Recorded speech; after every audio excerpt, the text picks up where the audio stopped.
Okay, nice to be here.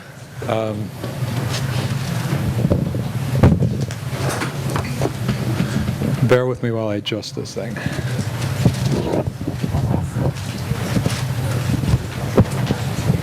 Okay. I'm going to read part of my new novel, The Free World, which is set in Rome in 1978, follows a family of Soviet Jews who leave the Soviet Union en route to North America. The book is told in three voices, so the family is three generations traveling together. There is the patriarch, who is 65 years old, a devoted communist, then his youngest son, sort of a womanizer, kind of charming, free-spirited womanizer, and we'll hear from him. And the third voice is his young wife, named Paulina, who's actually not Jewish, but is traveling with this family. And I'm going to read an excerpt, kind of in the first third of the book, just so to set it up. So they leave the Soviet Union, they end up in Rome. From there, they have to apply to go to someplace, Canada or the US. And some people got jobs, and we're going to read about, you're going to hear about what Alec, who is the youngest son, the job that he gets. And, the excerpt is, sort of a very typical, very common cultural misunderstanding. All right, so we'll go ahead.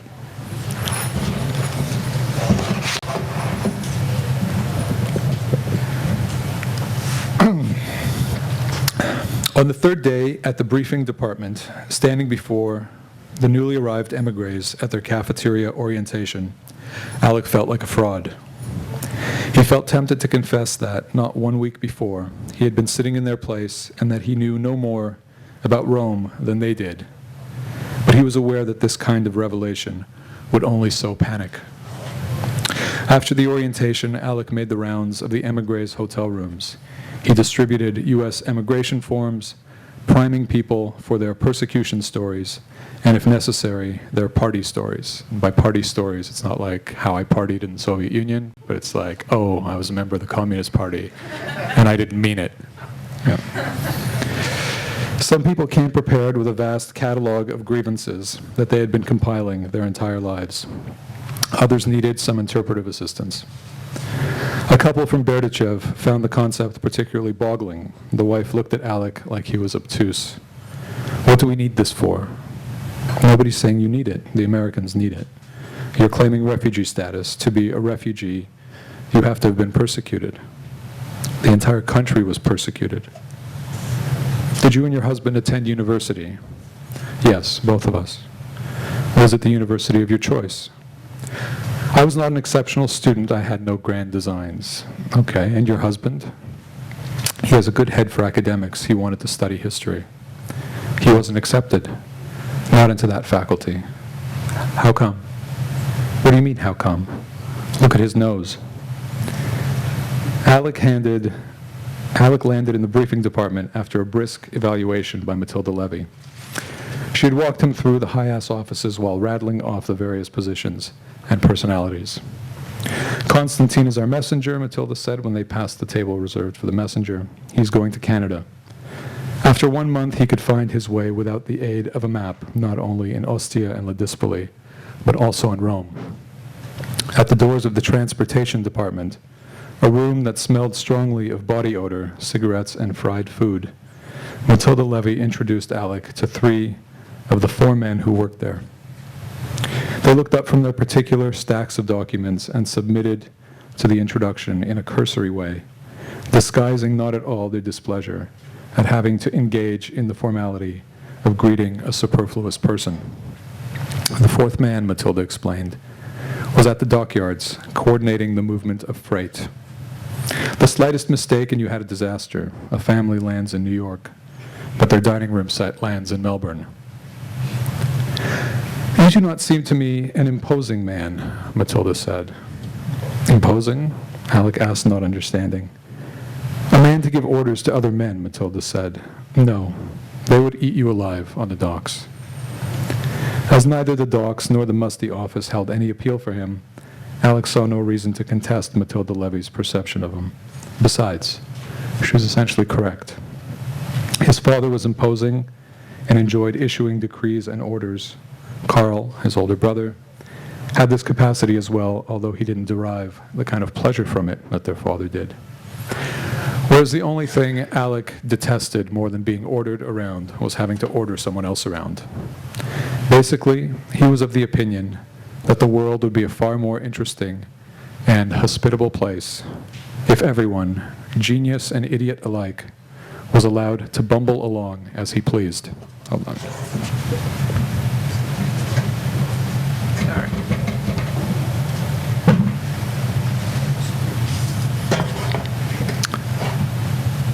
There. More freedom to bumble neatly described his motive for leaving the Soviet Union. "You're the type that prefers the company of women," Matilda Levy said as they stepped away from the transportation department. "Is this correct?" They stopped in the hallway, and Matilda Levy peered boldly into Alec's eyes, squinting slightly as if in this way to achieve a better vantage into his innermost character. "Yes, it is correct. I've always preferred the company of women," Alec said, and after hesitating one instant too long, smiled. The smile Alec immediately felt was a mistake. Under Matilda Levy's peculiar scrutiny, and under the demands of a foreign language, he had momentarily been unable to act like himself. He had intended only to deliver a simple statement in the English language and season it with a little charm, but had instead, because of the yawning gap between his words and his smile, presented for Matilda Levy's consideration a man who was either licentious or deranged or some combination of the two.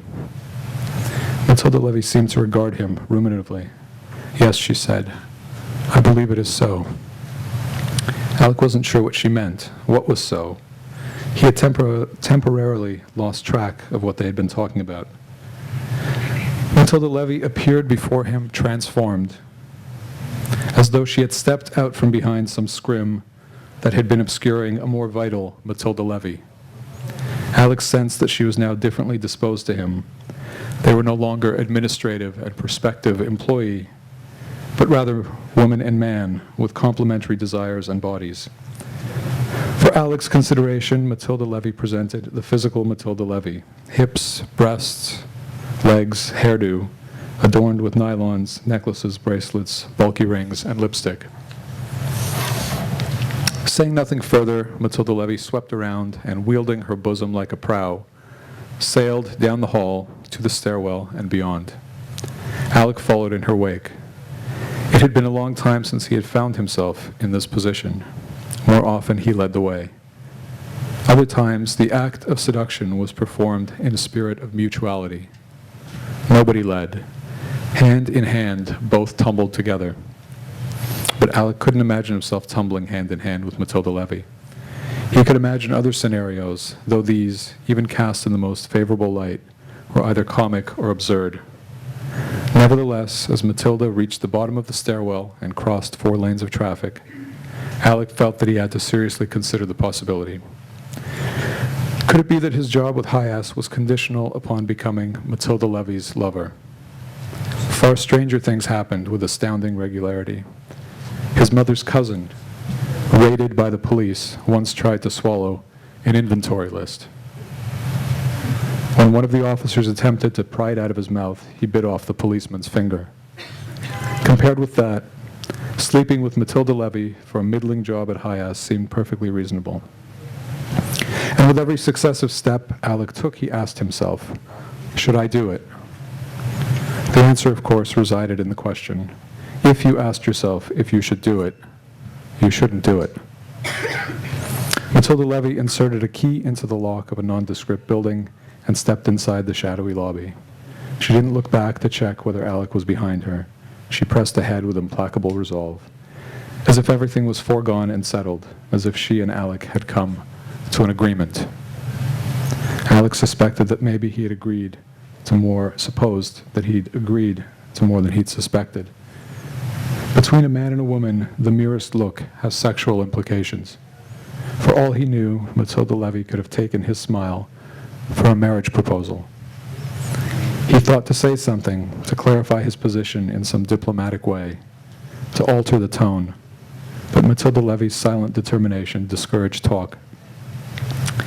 In spite of all this, Alec found himself inspecting the lobby for suitably concealed corners where the act could be consummated. This was purely reflexive, a consequence of Soviet privation.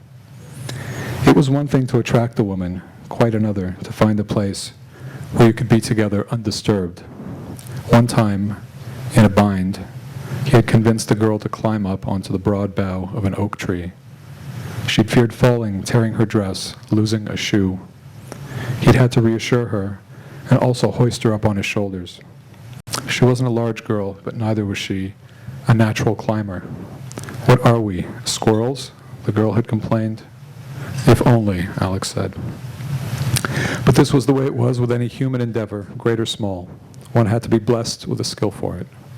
Some people were good with numbers, others never forgot a face, others still had perfect pitch. As for himself, he could usually find a decent, serviceable place to copulate. Naturally, if you had such a skill, you couldn't simply turn it off. In this respect, it was like being a thief or a spy, habitually taking stock of your surroundings. Even in the presence of Matilda Levy, Alex still couldn't help but notice that there was, to the left of the mailboxes, a narrow hallway that branched off at an obtuse angle and led to only 2 apartments.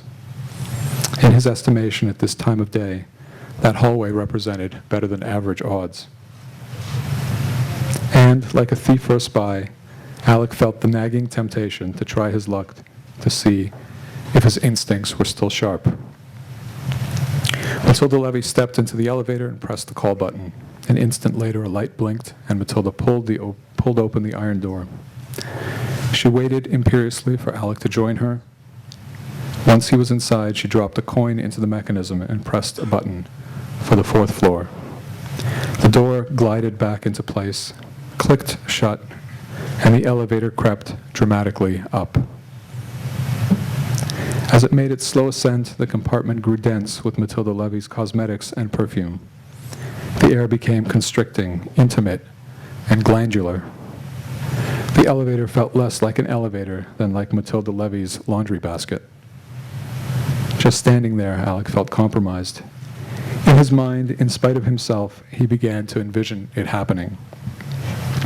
He unclasped her necklace, unbuttoned her blouse, and asked her to stand at a short remove, and watched her unzip her skirt and step clear in garters, nylons, and heels.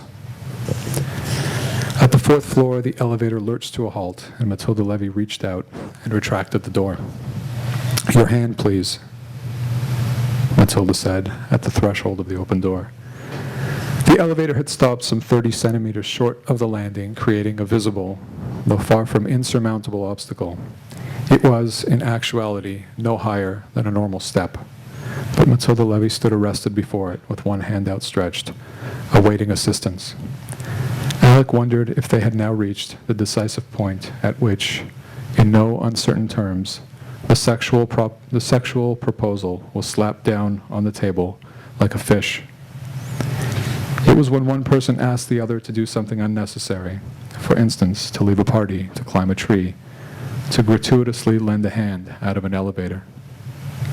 But what to do, Alec thought. He couldn't tell Matilda Levy that he believed she could get out of the elevator by herself. Alec gave her his hand. "The machine is not perfect," Matilda said, "but what it lacks in function, it makes up in character." Using Alec's hand for support, Matilda Levy climbed out onto the landing and took several steps down the corridor, and again waited for Alec. With every apartment they passed, Alec resigned himself more and more to the inevitability. It would be a charitable act, no crime against Paulina. Behind the door of the first apartment, Alec heard the voice of an Italian broadcaster, either on the radio or on television. The next apartment they passed was silent. Behind the door of the third, he heard the clink of plates. Matilda Levy stopped at the 4th door and withdrew her keys. From the beginning, Alec had considered it oddly coincidental that she would have her apartment so close to the Hayas offices. On the other hand, it was quite possible that this was not her primary apartment. Unlike Riga, Rome had no municipal commissions dictating how many residences a person could have. It was a free country. A person could have as many residences as he could afford.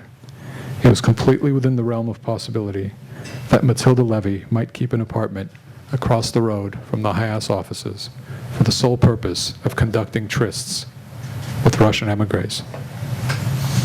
Matilda Levy turned the key and opened the door. Alec looked inside, expecting to see one thing, but saw instead several young Italian women reading documents, organizing files, and using a large photocopier. Among them were two middle-aged Russian men, one of whom wore impressively thick eyeglasses. "This is the briefing department," Matilda Levy said, "responsible for intake and processing. The work done here is very important. Most people consider it a desirable position. But the last man we hired was very rude to the girls. He had some kind of complex, a very difficult character. I don't tolerate rudeness to the girls. They are sweet girls and work very hard. But I don't expect such a problem with you. I can see that already. A woman knows. Now as for what you need to learn, ask Oleg in the glasses or Lucia in the white skirt." The office looked fine, and the prospect of working with 10 Italian girls was pleasing. But mainly, Alec felt like a man reprieved. The day's report would remain unblemished. What happened today? Nothing bad. Which was the way of the world between misunderstandings, bankruptcies, and stomach cancers. Thank you.